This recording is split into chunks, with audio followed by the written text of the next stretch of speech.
Alors, bonjour, les invités de la Vigile à Québec, le président du conseil d'administration, M. Yves Crépeau, le directeur général, Mme Geneviève Arguin et vice-président exécutif du conseil d'administration, M. Jean-L. Lefebvre. Bienvenue aux travaux du comité consultatif sur la réalité policière. Mon nom est Bernard Sévigné, je suis coordonnateur du comité et je vais agir à titre de président de cette assemblée. Je vous présente rapidement les membres du comité consultatif, en commençant par Mme Marlene Jennings. Mme Jennings qui est à Montréal. Mme Nicole Gibault. Mme Gibault, qu'on connaît bien. Mme Gibault, oui, qui est à Gatineau. M. Louis Côté. Bonjour. Bonjour. Qui est à Sherbrooke. Et M. Alexandre Matte. Bonjour. Qui est à Québec. Bonjour. Alors, voilà pour les présentations. Nous avons reçu votre mémoire et la mémoire a été distribuée aux membres du comité qui en ont pris déjà connaissance. Je vous rappelle quelques consignes. Vous avez une dizaine de minutes pour présenter les principaux les faits saillants de votre mémoire. Lorsqu'il va rester une minute, je vais vous le signifier au besoin. Et par la suite, on a une vingtaine de minutes d'échange pour permettre aux membres là, de creuser un certain nombre d'éléments qui se trouvent dans votre mémoire. Alors, si tout ça vous convient, on va procéder. Je vais peut-être vous demander, je ne sais pas si c'est Mme Arguin ou M. Crépeau qui va donner là, la présentation des trois. C'est moi. OK. Alors, écoutez, je vous laisse vous présenter rapidement les trois et par la suite, on entreprendra le 10 minutes de présentation. Alors, la parole est à vous, Mme Arguin. Alors, bonjour à tous. Alors, Geneviève Arguin, directrice générale de la Maison La Vigile. Je vais laisser, on a M. Yves Crépeau, le président du conseil d'administration, et M. Jean Lefebvre, vice-président exécutif de la Maison La Vigile. Alors, ben, merci beaucoup tout d'abord de nous permettre d'être entendus aujourd'hui. Alors, en mon nom et celui du conseil d'administration, merci de nous accorder ce temps-là. Nous avons préparé deux petites diapositives pour mettre en lumière les points principaux là, qui sortent de notre mémoire. Alors, je vais vous le partager. On va espérer que ça va bien fonctionner. Alors, est-ce que tout le monde voit le diapositive? Oui. Oui. Parfait. Alors, dans le fond, d'emblée, je voulais qu'on remette faire un rappel sur ce que c'est la Vigile, parce qu'évidemment, tout au long de notre présentation, il va en être question. Alors, la Vigile, c'est quoi? C'est un organisme qui est reconnu à la grandeur du Québec comme étant une ressource spécialisée pour venir en aide aux professionnels qui portent ou qui portaient l'uniforme, donc les policiers en particulier. On a un service, une ligne d'écoute disponible 24 heures sur 24, 7 jours sur 7. On a également une maison, dans le fond, une maison d'accueil en hébergement, donc maison La Vigile à Montmorency. Alors, c'est là que les gens viennent faire un séjour à l'interne. On a également un service d'aide à l'externe qui permet d'avoir des séances avec différents professionnels, que ce soit psychologues, psychothérapeutes ou travailleurs sociaux. Alors, ça ressemble un petit peu à un programme d'aide aux employés standards, mais la différence, c'est que nos professionnels connaissent la réalité des policiers. Et finalement, on a également des formations qui sont adaptées pour les premiers répondants. Exemple, formation de père aidant sur la fatigue de compassion. C'est des exemples de formation que l'on donne. Alors, au cours de cette présentation-là, on a choisi les trois principales solutions qu'on voulait mettre en lumière aujourd'hui pour lutter contre la détresse chez les policiers et assurer leur bien-être. Donc, la première, la vigile étant une avenue de solutions en soi. La prévention au cœur de ce débat-là. Et finalement, l'instauration d'un programme national québécois dans l'ensemble des policiers d'avoir accès à des services en santé mentale. Alors, ceci étant dit, c'était mes deux petites diapositives. Alors, je vais fermer ça. Parfait. Donc, je continue. Alors, si on débute avec celle sur la vigile, une avenue de solutions. Donc, il ne faut pas se cacher, les policiers sont des gens qui ont à l'esprit d'être des sauveurs pour la population, sont là pour nous. Par contre, quand ils ont besoin d'aide, c'est quelque chose qui est extrêmement difficile pour eux de demander de l'aide. Donc, d'emblée, la Vigile, on est une organisation qui est indépendante et autonome. Donc, on n'est pas une organisation qui est celle de l'employeur ou du syndicat. Fait que ça vient abattre la barrière psychologique là, qui empêche souvent le policier de demander de l'aide. Donc, évidemment, le côté confidentiel de la chose est très important pour nous. Par la suite, bien évidemment, ça fait plus de 20 ans que la Vigile existe et qu'on s'est forgé une réputation auprès de la clientèle là, des policiers. Alors, il y a déjà une confiance d'établie en la Vigile. Je vous dirais que les gens, là, les policiers qui vont demander de l'aide, veulent que ça soit avec la Vigile parce qu'ils ont confiance en l'organisation. Fait que déjà là, on part avec un plus pour le cheminement psychologique. Pourquoi cette confiance-là? Ben, la Vigile a acquis des connaissances au niveau de la culture et au niveau aussi des besoins spécifiques là, qui est relié aux fonctions d'un policier. Et c'est ce que je pense aussi qui nous confère un statut unique comme organisation là, pour venir en aide auprès de la détresse des premiers répondants. Entre autres, j'aimerais souligner le fait que nous, quand les gens viennent à la maison, il n'y a aucune personne qui vient ici qui est judiciarisée. Alors, ça vient mettre un climat de confiance. Les policiers, les gens sont ouverts à parler entre eux. Ils sont vraiment en famille, je vais dire ça comme ça. Et on sent qu'ils sentent qu'ils n'ont pas de jugement. Et ces mots-là, c'est vraiment des mots là, qui sortent des sondages qu'on fait auprès d'eux lors de leur sortie. Ensuite, bien évidemment, on a une équipe multidisciplinaire qualifiée. Alors, on a une infirmière pour s'assurer du bien-être des résidents. On a également un médecin qui vient aux 2 semaines et qui peut venir aux besoins s'il y a. Une psychologue qui va venir supporter nos intervenantes. Et évidemment, les intervenantes, au-delà de leur formation académique, on va venir les former évidemment davantage le stress post-traumatique, justement, comme je disais tout à l'heure, la fatigue de compassion. Alors, c'est des choses qui est vraiment ciblées par le type de clientèle que l'on reçoit.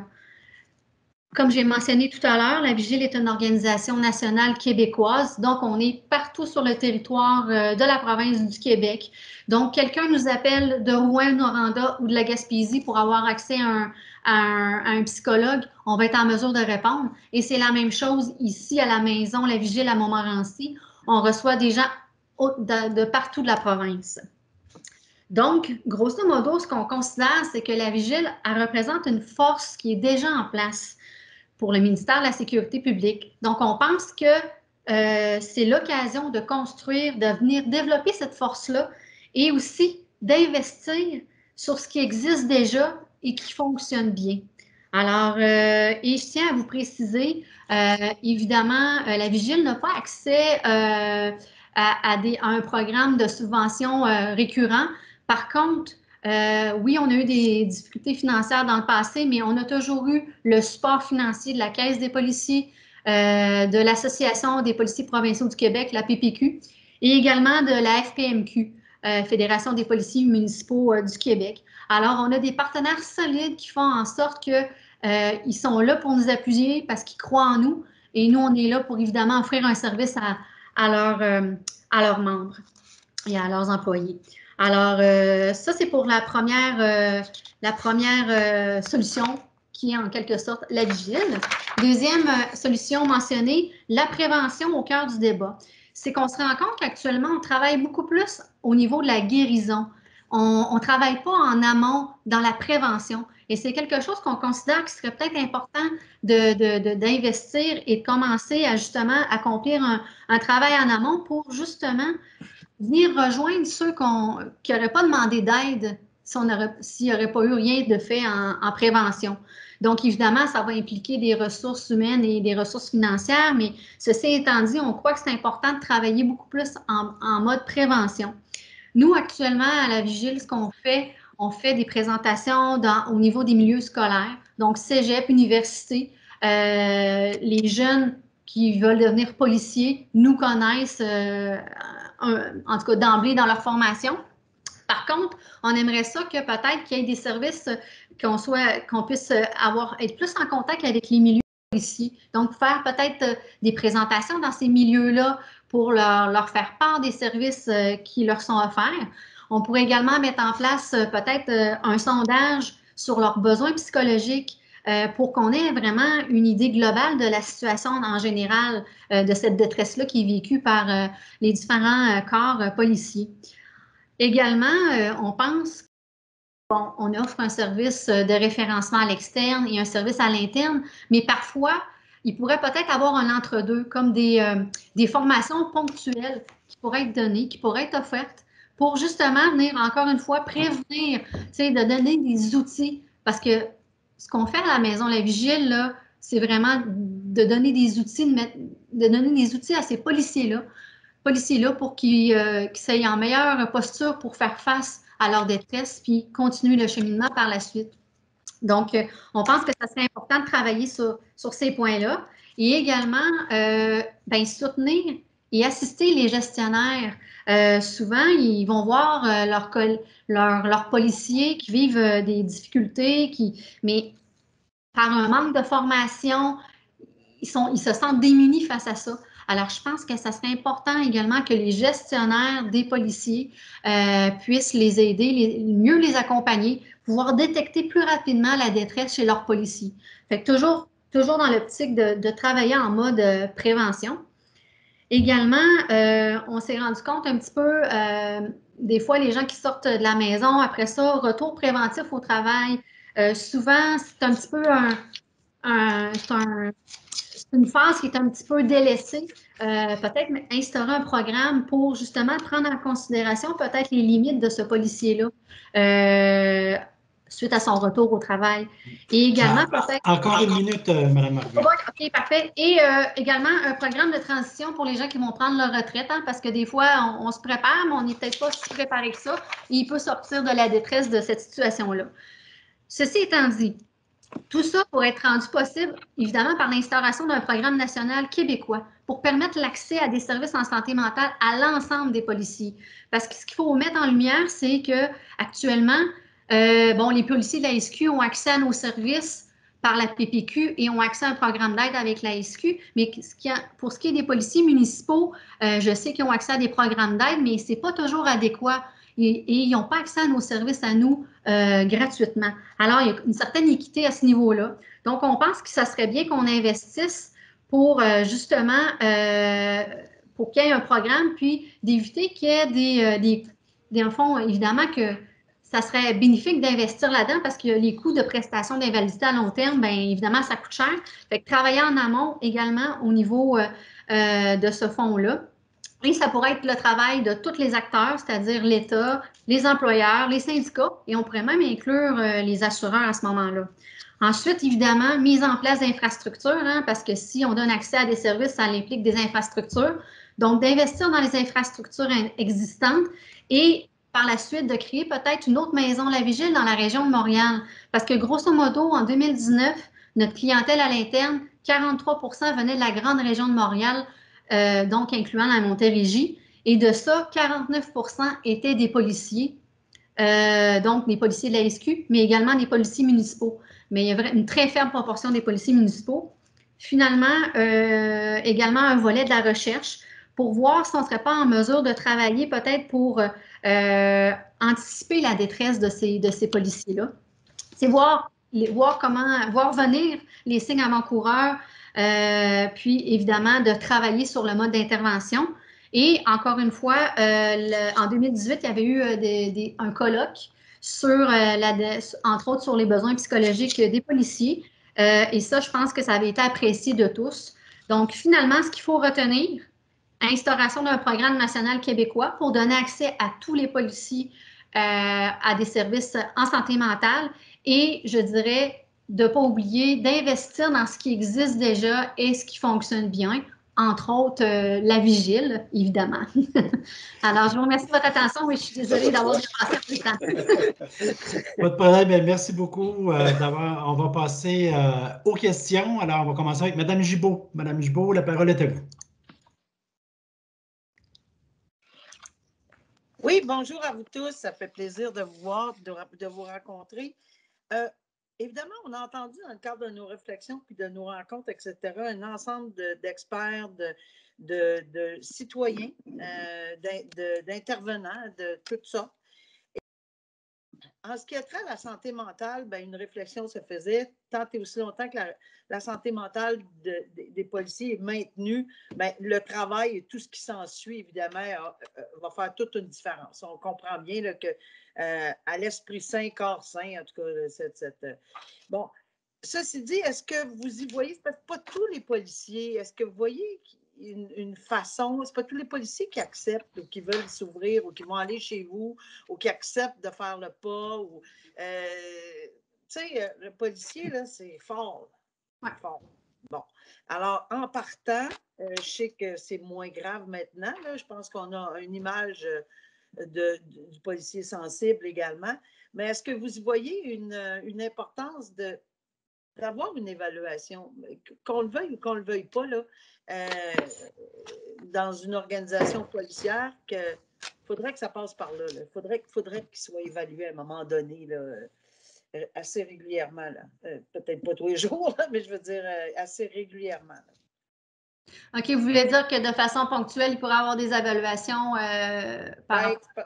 Oui, on avait entendu des commentaires absurdes, là, comme tous les jours, là, mais tu sais, c'est pas tout le monde. C'est dans le cadre que c'est pas tout le monde, c'est pas volontaire. C'est-à-dire c'est volontaire. Où les copains, les collègues là, de travail, oui, vont lever la main, oui, mais pour essayer d'encadrer tout ça de façon générale à travers les corps policiers de toutes sortes, parce qu'ils vivent toutes sortes de situations, est-ce qu'il n'y aurait pas une directive qui pourrait s'implanter ou dans les corps policiers? Est-ce que ça serait mieux? Est-ce que vous y verriez un avantage?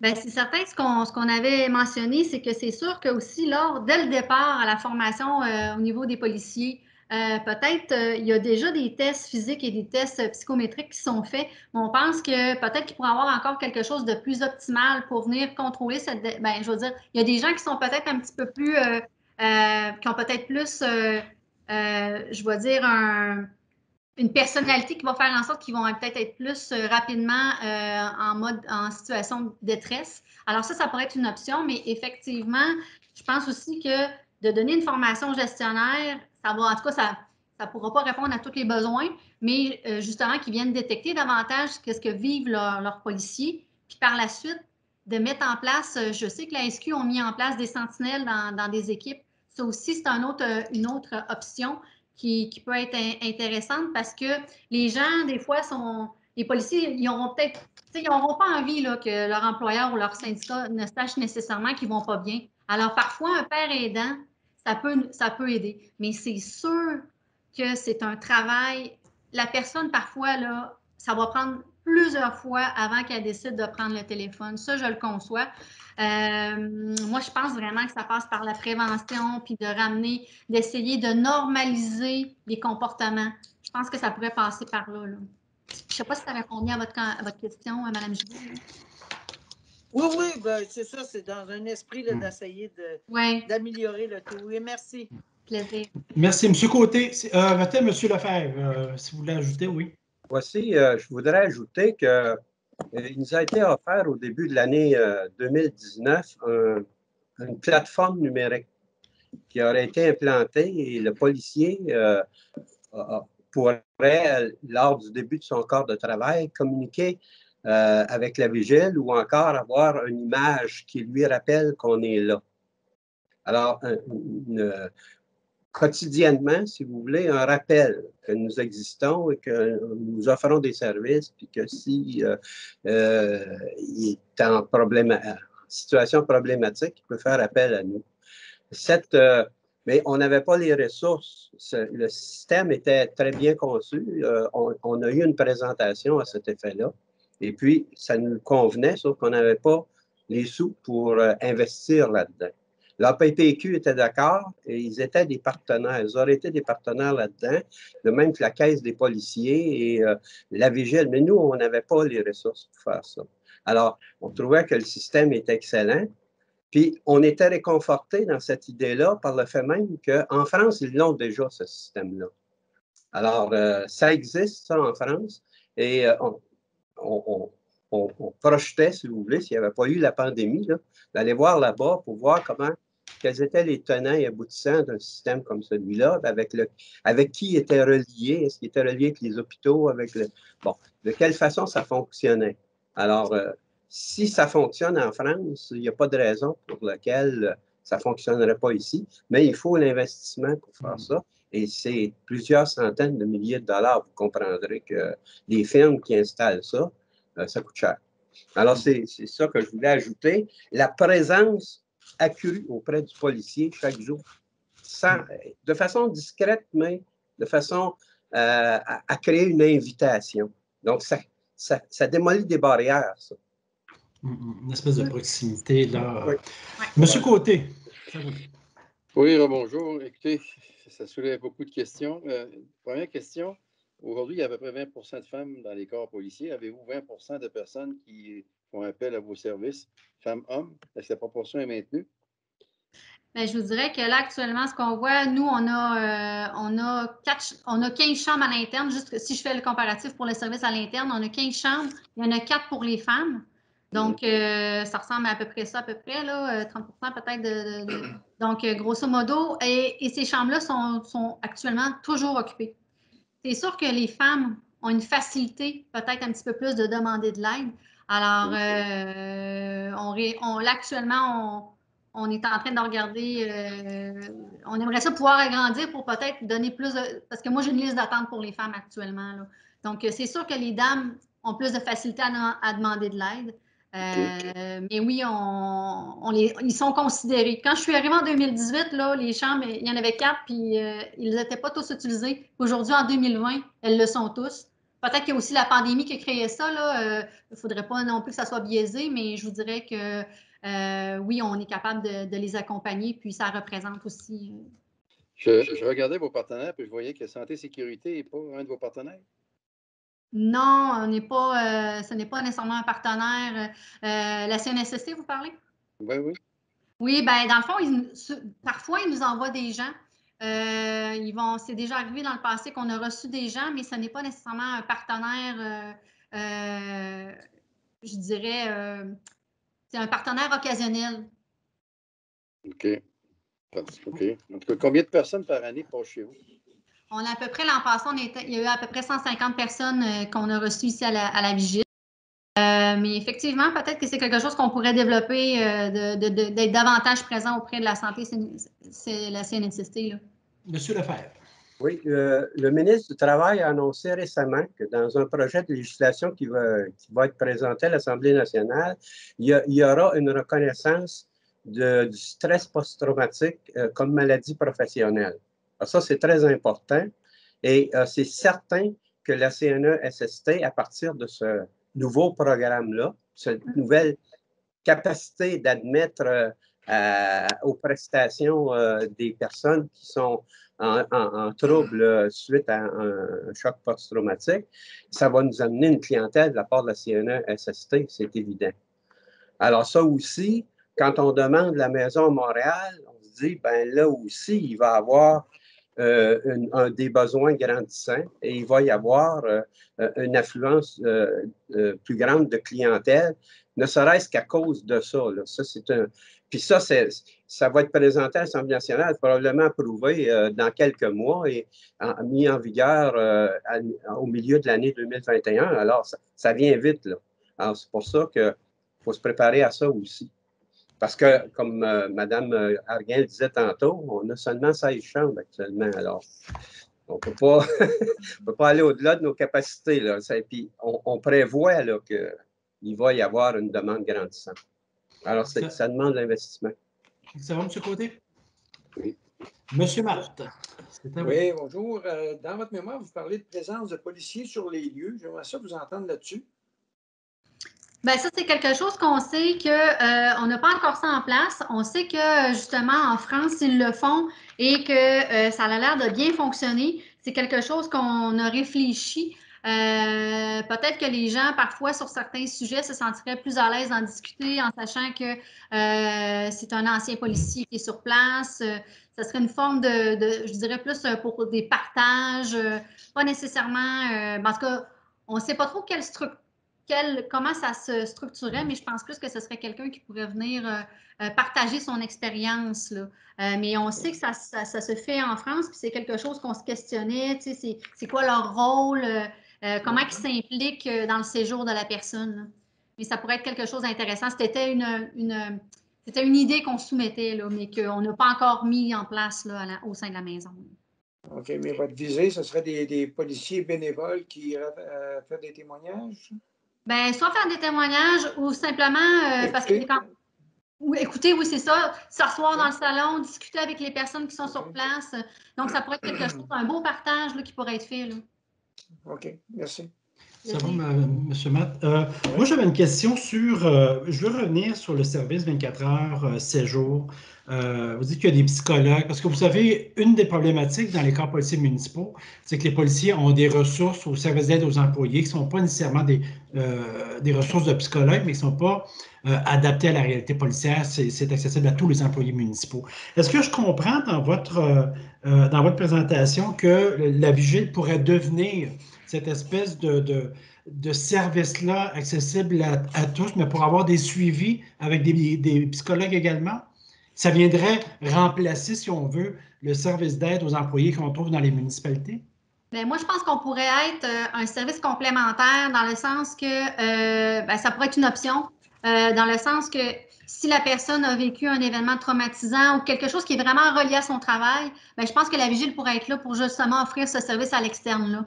Parce que ça veut dire que ça implique encore un 5000 policiers. Et là, si on veut offrir une continuité dans la qualité de service, je pense qu'il faudrait envisager que c'est vraiment pour des problématiques reliées au travail et vraiment des événements traumatisants, sans dénigrer les autres problématiques. Peut-être que ça pourrait être avec le programme d'aide déjà existant qui habituellement répond bien à ça. Je pense que ce qui répond pas bien, c'est quand c'est vraiment ciblé, comme je dis, un événement traumatisant qui est vraiment relié à leur réalité policière. Alors ça, oui, effectivement, on pourrait répondre parce qu'actuellement, on a plusieurs professionnels là, qui travaillent déjà avec nous depuis plusieurs années. Là.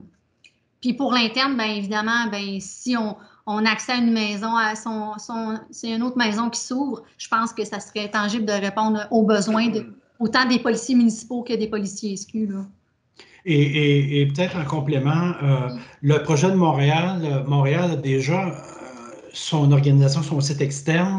Oui. Est-ce que vous vous êtes déjà parlé? Est-ce que si jamais le projet se réalise, ça pourrait être, je dirais pas le service de Montréal, mais intégrer ce que le SPVM a fait? Oui, effectivement, ça pourrait être une option. Eux, ce qu'ils font actuellement, c'est ça, ils ont leur propre psychologue, et quand ils ont besoin du service à l'interne, et c'est là que la vigile entre en jeu. Ils nous envoient toujours leurs policiers pour le service interne, fait que ça pourrait être une continuité comme ça dans la région de Montréal, là, advenant le cas. Mais il n'y a pas encore d'approche qui a eu lieu, mais effectivement, ça pourrait être une option. Là. Oui, M. Lefebvre. Il y a aussi le fait que ce n'est pas tous les corps policiers municipaux qui ont le service que la SPVM donne. Alors, l'agglomération de Longueuil, Laval, tous ces gens-là n'ont pas nécessairement ces services-là. Alors, la justification d'une maison de la vigile à Montréal est là. Les policiers municipaux auraient besoin, voyez-vous, de la présence de la vigile dans la région de Montréal pour se donner des services. Ça ne va pas contre ce que le SPVM fait déjà, mais ça le complète drôlement pour les autres corps policiers. Et en même temps, pour eux autres, ben ça serait à proximité d'avoir la vigile. Le SPVM, quand il envoie quelqu'un à l'interne, c'est tout proche, alors que là, il les envoie à Québec. Alors, voyez-vous, je pense que là, il y a une complémentarité, une synergie qui pourrait s'installer aussi. Puis, à longueur de temps, ça pourrait être intégré, toutes ces choses-là. Là. Alors, mais moi, je pense toujours aux corps policiers municipaux qui n'ont pas les services que l'APPQ donne aux policiers de la Sûreté du Québec et que le SPVM donne à ses policiers. Alors, notre présence à Montréal, on la considère essentielle, très importante, mais on n'a pas les ressources pour la créer. Voilà. Merci. Monsieur Matt. On revient toujours à ça. La guerre, oui. Donc, je ne sais pas combien de temps dure le traitement, mais une fois que le traitement est terminé, est-ce que vous faites un suivi à l'extérieur avec la personne qui est passée chez vous? Ah oui? OK. Et ça se passe de quelle façon? C'est des rendez-vous périodiques que vous avez avec la personne? Ben, dans le fond, nous, il y a toujours avant que la personne nous quitte, il y a toujours un plan de sortie. Alors, on s'assure qu'à la sortie, il va y avoir des suivis psychologiques. Et là, on est en train de mettre en branle qu'il y ait un suivi après 3 mois de passage à la maison qu'on rappelle pour voir comment ça va. Parce que nous, c'est ça, on travaille beaucoup à l'interne avec la personne avant qu'elle parte pour s'assurer que ça va se poursuivre. Après ça, ils ont accès à, on appelle ça la soirée des anciens. Habituellement, ça se donnait sur place. Donc, c'est de continuer avec nous. Évidemment que c'est libre à la personne. Actuellement, c'est en ligne, mais c'est un service qui est offert. Et là, tranquillement, pas vite, c'est ça, on est en train de mettre en place avec les ressources actuelles pour pouvoir faire un suivi peut-être aux 3 mois, comment ça va. Ça pourrait venir justement, encore une fois, à titre préventif, peut-être sauver des gens que souvent, après le 3 mois, c'est un moment propice peut-être pour faire une rechute, là. Alors, on est en train de mettre ça en place, mais avant que la personne nous quitte, on s'assure qu'il y a un suivi psychologique parce que c'est pas vrai qu'en 30 jours, on va venir régler une problématique que ça fait peut-être 20 ans qu'il existe. Alors, nous, vraiment, c'est un coffre à outils. Ils partent avec ça pour continuer le cheminement par la suite avec des professionnels à l'externe. Puis, comme je vous dis, on est toujours là. Il y en a qui sont vraiment des ambassadeurs pour nous, là. Alors, voilà. Monsieur Côté. Moi, je veux savoir 2 questions. Est-ce que votre budget annuel, est-ce que M. Simard travaille toujours avec vous? Non, M. Simard, tout d'abord, c'est moi qui le remplace, M. Jacques-Denis Simard, qui est le fondateur de la Vigile. Alors, non, il ne travaille plus chez nous. Et notre budget annuel, c'est aux alentours d'à peu près, à peu près 1,3 million. Parce qu'on est ouvert 24 heures sur 24, hein, c'est des coûts quand même importants. Oui, je comprends très bien. Ça va? C'est pour ça. Sur le plan prévention, dans votre mémoire, vous terminez avec un projet qui est en France, le fameux réseau des 9 résidences, des maisons de vacances qu'on appelle. Et ça, c'est en guise. Ça, c'est un projet que vous aimeriez travailler, c'est-à-dire pour qu'en amont, les policiers, leurs familles puissent être accompagnés dans un contexte autre que celui du travail. Je comprends bien, M. Lefebvre, oui? Oui, c'est l'une des facettes qu'on veut aller étudier là-bas. Parce qu'ils ont une maison de thérapie qui s'appelle le Courbat. C'est un vieux château près de Tours, là, dans la municipalité de Liège. Et puis, ils ont 86 chambres et ils reçoivent des policiers à l'année, comme nous on fait. Parce que d'ailleurs, quand Jacques-Denis Simard a créé Vigile, c'est ce modèle-là qu'il l'a créé. Alors, à partir de ce moment-là, il y avait cet aspect-là, mais il y avait d'autres aspects aussi, comme par exemple la présence d'un policier ou de 2 policiers à l'intérieur de la maison pour les services en hébergement. On voudrait savoir comment ça fonctionne. Il semblerait que là-bas, ça fonctionne depuis déjà une dizaine d'années. Il y a 2 policiers présents. On voudrait savoir quel est leur rôle, puis comment ils se conjuguent avec les professionnels de la santé qui sont là. C'est une question pour nous d'intérêt, mais il y a aussi ces centres de vacances qui fonctionnent depuis de nombreuses années. Ils en ont 9. Et ça doit être certainement satisfaisant, mais on voudrait quand même savoir quelle est la valeur ajoutée de ces choses-là. Puis nous, on a pensé qu'ici, si on pouvait transposer la formule, que ça pouvait être utile pour les policiers et leurs familles. On pensait que la CEPAC pourrait gérer administrativement ces choses-là, mais que nous, on fournirait les services à l'intérieur de ces centres-là que les policiers désiraient avoir. Peut-être que ce ne sera pas nécessaire non plus que la Vigile soit présente. Mais là-bas, ça a l'air à fonctionner depuis de nombreuses années. Puisqu'ils en ont 9, ça doit être seulement populaire chez les policiers. Alors, à partir de ce moment-là, on va aller voir ça. Et avec leur système informatique, il y a plusieurs aspects là, que là-bas, on voudrait aller explorer. Pour nous, c'est des avenues de solutions, c'est-à-dire à explorer et à regarder. Vous ne voulez pas un château toujours? Non,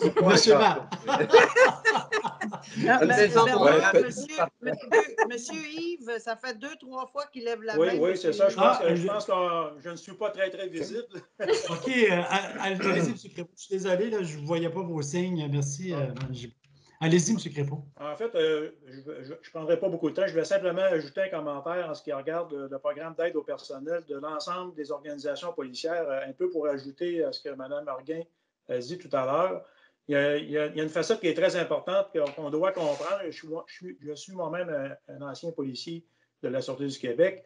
Il y a comme deux façons de gérer le programme d'aide au personnel. Il y a la Sûreté du Québec et il y a les autres organisations policières, à part la Ville de Montréal, qui ont leur propre service à l'externe, où ils s'occupent vraiment bien, ils ont déjà un système de psychologues en place.